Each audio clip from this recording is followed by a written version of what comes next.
बसंती चोला माए रंग दे, मेरा रंग दे बसंती चोला, रंग दे रंग दे रंग दे, बसंती चोला माए रंग दे।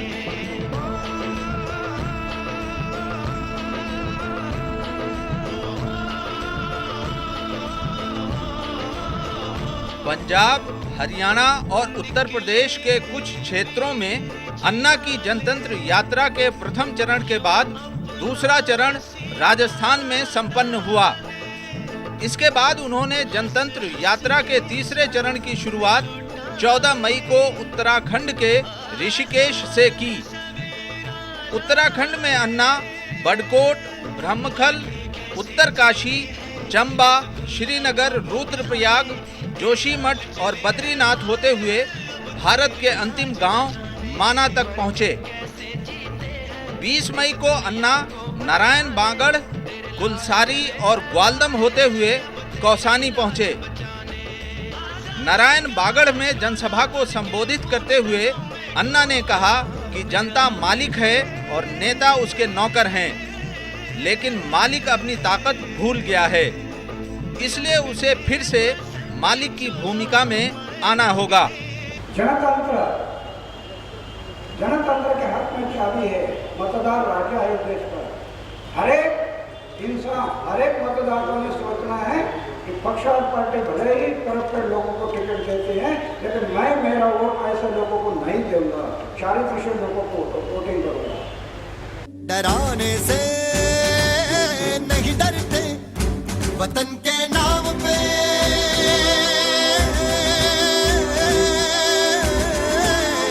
वतन के नाम पे हम सर कटाने से नहीं डरते, मिटाने से नहीं मिटते।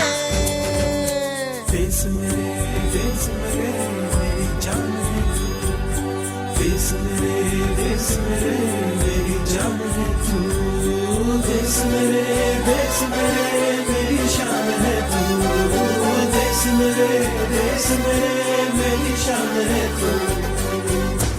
अपने काफिले के साथ जब अन्ना हजारे कुलसारी पहुंचे तो वहां अन्ना तुम संघर्ष करो हम तुम्हारे साथ हैं के नारे के साथ लोगों ने उनका भव्य स्वागत किया।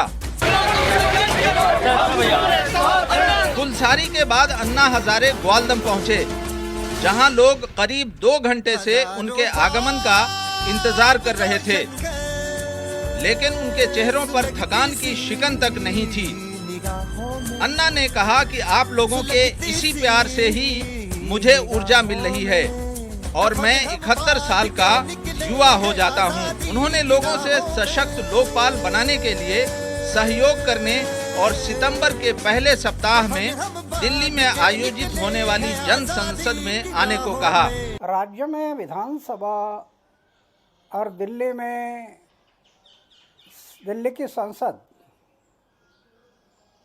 ये दोनों संसद से बड़ी है जनसंसद। ये जनसंसद ने इन दोनों को बनाया है, इसलिए जनसंसद का स्थान बहुत ऊंचा है।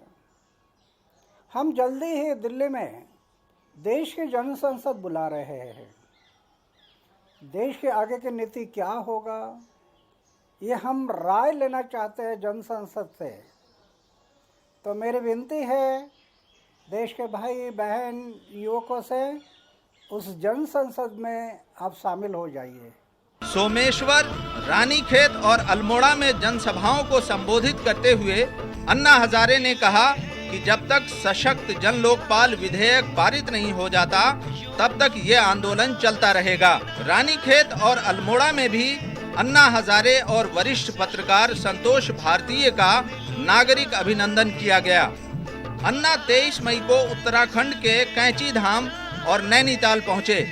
24 मई को अन्ना हजारे ने रुद्रपुर में एक विशाल जनसभा को संबोधित करते हुए कहा कि सशक्त जन लोकपाल के माध्यम से ही देशव्यापी भ्रष्टाचार पर अंकुश लगाया जा सकता है। उन्होंने कहा कि सरकार को देश की आम जनता के दुखों और तकलीफों से कोई मतलब नहीं है। अन्ना ने उत्तराखंड को वीरों की धरती बताया और नौजवानों का आह्वान किया कि वे देश हित के लिए आगे आएं। बहरहाल जनतंत्र यात्रा का तीसरा चरण पूरा हो चुका है और जल्द ही इस यात्रा का चौथा चरण भी शुरू होने वाला है।